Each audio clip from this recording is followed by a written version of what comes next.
Why are you still wearing that sweater? Let me tell you why. There's a man that's back that I need to impress. He needs to understand that this shirt has not been washed since the last time he uploaded a video. I feel like he wouldn't be happy to hear that. Yeah, it's like a lucky shirt. I knew if I kept wearing it every day and never washed it, he'd come back to YouTube. That's not what happened, just so you guys know. Casually explained. Now let me tell you something. They said, because we didn't want to watch the new Trigun, that we judge books by their cover. Yeah, if it looks ugly, I don't want to watch it. This elementary school student said, well, I thought we were over that already. I don't know who the fuck we is, first of all, by the way. The fact that it's ugly? I'm shallow. My wife is beautiful, so I married her. It's a two-step process. Who the fuck do you think you're talking to, lazy-eyed bitch? But you could be a nice person, and we give things a shot. Ergo, casually explained. Also, we love this channel. How do we judge books by their cover? We literally love ice cream sandwich. But it's fine. You know that we don't because we watch this content. It is about the content, but at the same time, somebody wrote a very nice commercial about Casually Explained in one of our videos, explaining and detailing all of the ways he makes his jokes, all the subtleties he adds to it, how he understands, and those are all the things that we also relate to. Made that sound a lot better than what they actually wrote, but I was like thinking about doesn't matter. That shows you the amount of content you need to supersede a shitty cover. Right, yeah. You know, you have to do a lot to bridge that gap. Absolutely. So pretty colors are not enough. If the content sucks, it's still bad. Avatar. And vice versa. If it's a really shitty looking video and the content's really good, you can kind of compensate for that. Yeah. Here we go. We're about to get into it. It's rock climbing. I've taken my wife rock climbing. We'll tell our rock climbing stories at the end of this. Only indoor. I don't do outdoor because I love myself and don't want to die. Yeah. So buckle up and let's get started. We're all very excited about the return of Casually Explained. You know that we are obsessed with this man's videos, so. I'm ready. Just remember the answer to my Our password headphones are recovery not question. on. Mine is. Where are yours is? Yeah, backwards. Where's are your are? You ready? Mm-hmm. Play. 3, 2, 1, play. Hey guys, just remembered the answer to my password recovery question. Sorry I haven't posted in a while. I've been working on a bit of a longer project that should be done in a couple months. Okay. But in the meantime, I have lots more content that's coming out soon. Nice.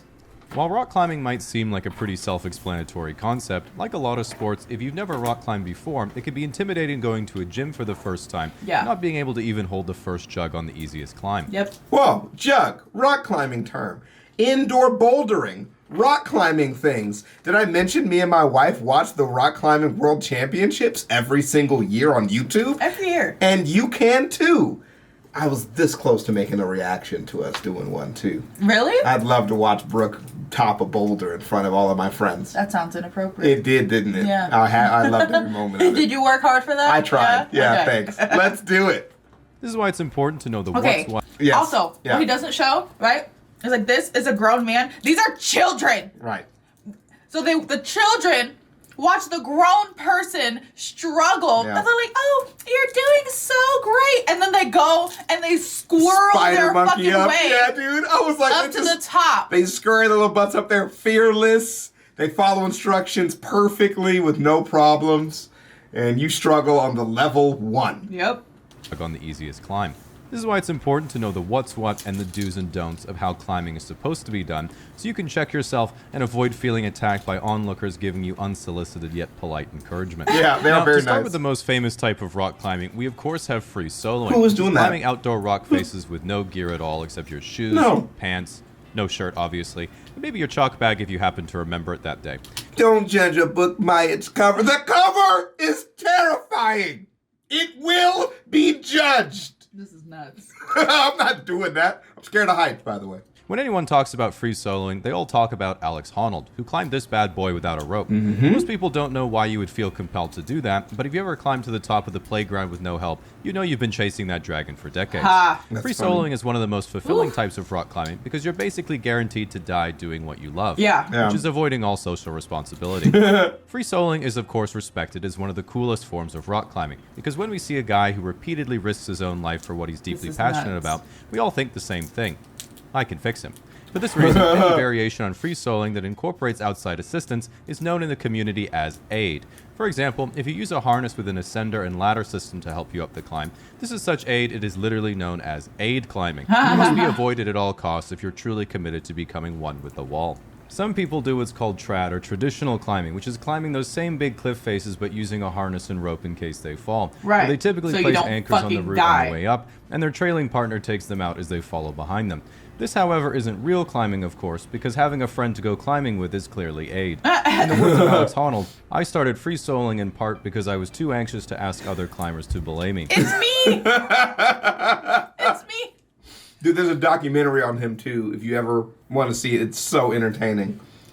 Now that's climbing. Then we have bouldering, which is one of the Bouldering! most That's the popular one. types of climbing Yeah. and my personal favorite, Yeah. consisting of short, technical climbs that are done with nothing but chalk, climbing shoes, and a beanie.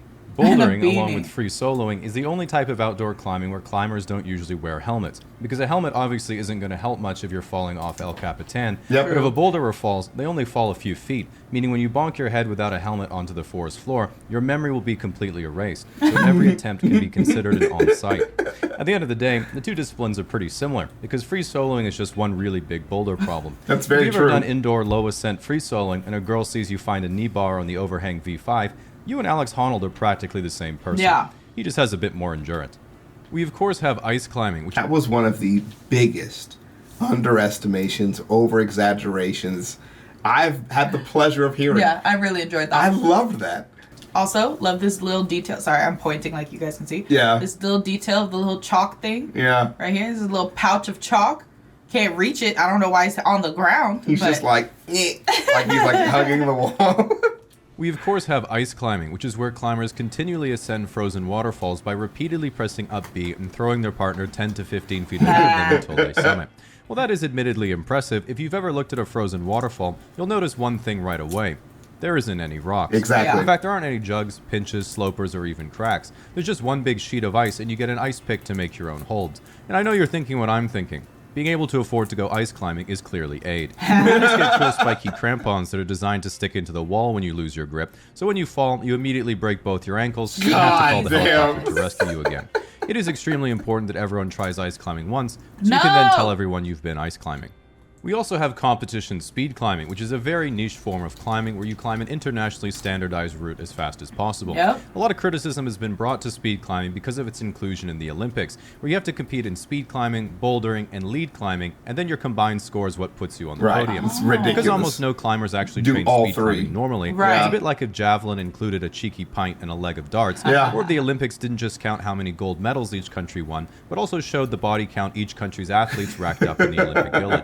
One of the best known facts in rock climbing is that taking your shirt off increases your power level by 2 boulder grades. Oh. This is why I climb with a baseball cap instead of a beanie, so I can turn it backwards if I need an extra boost. Nice. This is often combined with a technique called campusing, which is when you climb a route using only your hands and upper body. Nuts. It's usually done around new climbers and your casual friends to suggest you could still outclimb them even if you were a paraplegic.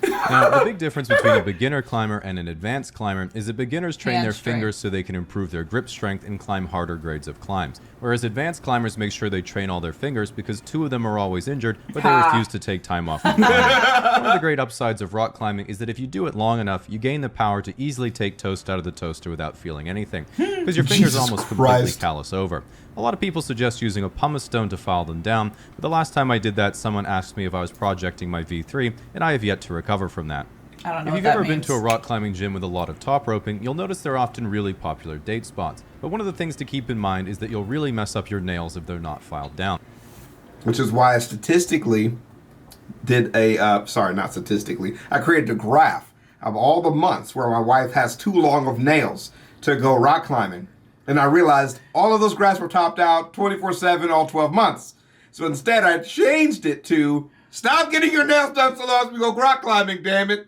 And then she said yes, and then we did it. Now my nails that are means done if you, again. Yeah. if you meet a girl and want to ask if she'd like to come and be your belay partner, you have to remember my golden rule. Long nails means her day would be ruined, Yeah. and short nails means she's probably just a thoughtful lesbian. So better to keep your eyes My God. peeled for a better opportunity and stick to the auto belay instead. If you make it out to a climbing gym, you need to keep in mind there are 3 types of people the entire gym stops to watch. Okay. Fitness influencers in leggings who have just discovered the synergy between yoga pants and a harness. Okay. The guy who's easily 3 times heavier than his 5-foot-tall girlfriend who didn't tie into the floor anchor. Okay. And the shredded shirtless guy who's about to flash the hardest problem in the gym, then wander off aimlessly to do some Wing Chun shadow jutsu and grab the kilter board a couple times before leaving and never being seen again. Yep, that's pretty true. I would like to add one more. Mm-hmm. I'd like to add one more. The girl who was very brave when she climbed to the top of the thing, but then was seized with a crippling fear on the way down, and so just stayed up there while her arm strength slowly died. And most people were thinking as she went up, I'm not going to judge that book by the cover. Look at her. She didn't look prepared on the way up. She went up so fast. You know what she did? She got stuck for 10 to 15 minutes. All right? Just holding on. For dear fucking life. Josh was like, just let go. And I was like, absolutely fucking not. But if you could see the least amount of stress on my face that I could muster, that's what I was trying to present. If you do decide to try yourself, it's also important to look the part. But this is where it gets tricky because if you just assume, I know. I'll just why is his hairline like I'm like, bro, who is Why this? did he do this, man? Like, bro, big ass M on his face. God, dog. Like everyone else and wear a beanie, Patagonia shirt, nylon cargo pants, North Face fleece, and a Gore-Tex soft shell. You couldn't be walking a more dangerous... What is Who that the fuck accent? are these people? What is that accent that he just did? I Wait, know. I want to hear that again. Yeah, do it again. Because if you just assume, well, I guess I'll just dress like everyone else and wear a beanie, Patagonia shirt, nylon cargo pants, North Face fleece, and a Gore-Tex soft shell. That was a very pointed, very specific, imitation. Yeah. He just did. I've never met the person he's making fun of. You know who he sounds like? That show, excuse my language, that show, we did not like it. We hated that show. Letterkenny. We hated that show. That is what it sounds like. Yeah. Probably not the area, though. Doesn't seem like. That's what you couldn't be walking a more dangerous line, because although to you it would appear you're simply another zebra in the Pacific Northwestern herd, you're literally one fatal mistake away from an overly friendly 30-year-old with forearm tattoos and a mustache buying you an IPA and telling you about whistling. Oh, no! So pay very close attention to the crucial details of the outfit. Okay. Big beanie means snowboarder, normal beanie means rock climber, Got it. tiny beanie means skateboarder. Got it. Okay, you should be safe now. Slap on some tiny, colorful shoes that turn your feet into croissants, and equip your belay glasses to catch anyone on the ceiling checking you out. But remember, if you're looking to become a lifelong climber, there's an ultimate price you'll have to pay. Which is and that price is the ludicrous annual gym membership. Yeah. Don't be surprised if you need a second job bad. just to fund the climbing fees in your cocaine bag alone. The last golden rule of rock climbing that you must remember at all times is that there is no injury that can't be solved with climbing tape.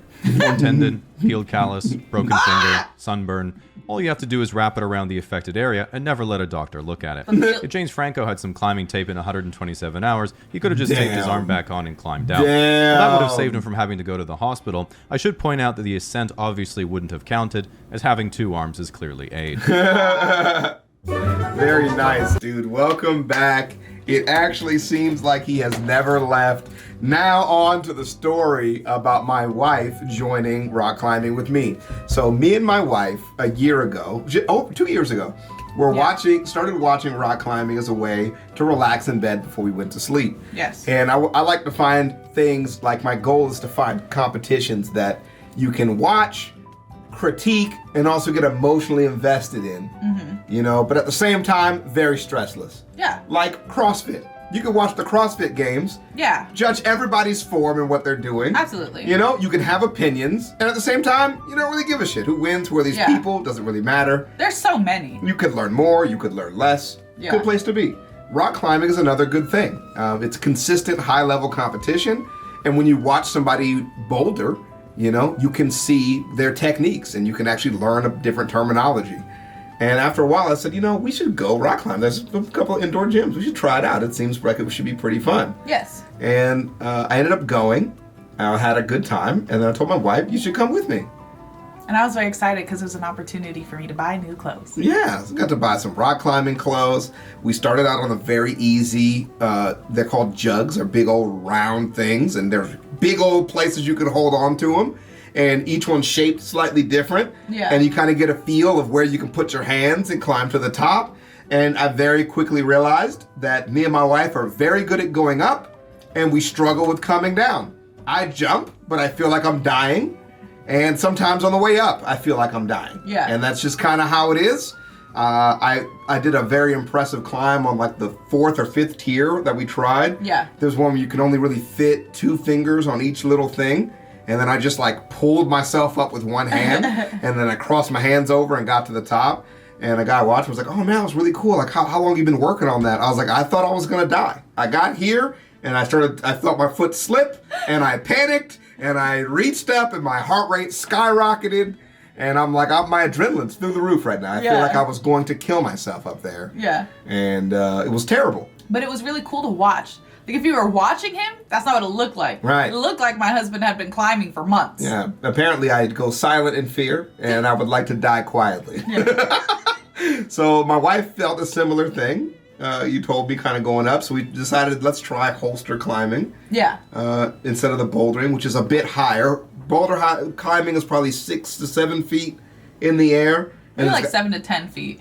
And then they're a big pad that you can jump on, and it's very comfortable when you jump on it. But the holster climbing, 20, 30 feet. Yeah, I mean, it's like 2 to 3 stories up. It goes up very high. So let's pick up the story there. You start your first holster. You get into the holster, and you're on the wall. So I get in, and I decide which like little path, because you're supposed to follow the path. And like really, nobody is gonna judge you if you just like climb up the wall however you get up there. But I wanted to pick my path, you know. So I pick a path. It's pretty easy. Looks pretty simple. And I get up there, and I go like almost all the way up. I don't go quite all the way up. Yeah, you were over halfway. Because like I got to a certain height, and I was like, okay, this is high enough. I don't want to go any higher. Yeah. And then I was like, I called down. I'm like, so how do I get down? You know? And Chavez is like, you let go. I might have forgotten to mention that in holster climbing, you have to free fall about a foot before your falling thing engages, and then it gently, the harness, you know, coasts you down to the ground. But so you go, ha! And then you kind of float down. So I didn't mention that on the way up, and I was like, oh, shit. And so she's pulling on it. She's like, see? You see what I'm saying? I'm like, yeah, I see it. You're not going to like the answer. Just fall back. And she was like, what? And then I was like, I can tell this is going to, we've now made a mistake. So then I'm up there, and, you know, one person comes over, is like, oh, you did great. You did so good. I'm like, thanks. Mm-hmm. You know, that was great. That was awesome. She gets bold enough to let her hand off, and like she's waving at people and looking down. and they're just like, let go. You got to come down now. And I'm like, right, come down. And I don't want y'all to think I did not try. She tried. Because I tried. But every time I like almost let go, my hands would just shoot out and just like yank me back. And so at one point, I've been up there for like 10 plus minutes. My hands are tired. My arms are tired. Everything's tired. So then I loop my arm, like not even, it wasn't through anything. Nope. It's just on one of the things that you use to grip. Yep. And I just like loop my arm on it, and then I'm holding on to that in my arm. Yeah. And Josh was like, okay, you're going to break your arm. I was like, don't hurt yourself. Now, I don't mind. Like at that point, you know, some people came by, like, does she need help? I'm like, first of all, you couldn't help her if you wanted. There's nothing they can do. She's panicking. She's going to physically fight you off of her, try to pull her off the fucking wall. So that's not going to go well. And I was like, you know, but don't hurt yourself. Like, if you're going to hurt yourself, you need to let go. She confirms, like, yeah, that's fine, you know, whatever. So then, finally just do it. She finally just, like, lets go, comes down. It's been about a solid 13 minutes. Like, I'm telling you, no commercial breaks, all action. There was like a huge crowd of people waiting for me to come down because of this. I think at first, nobody realized I was like stuck up there. Yep. You know? They're like, oh, like she's up there, but she'll come down. And then like as more and more people realized that I was stuck, there's just a crowd of people forming, shouting various encouragements. Yeah.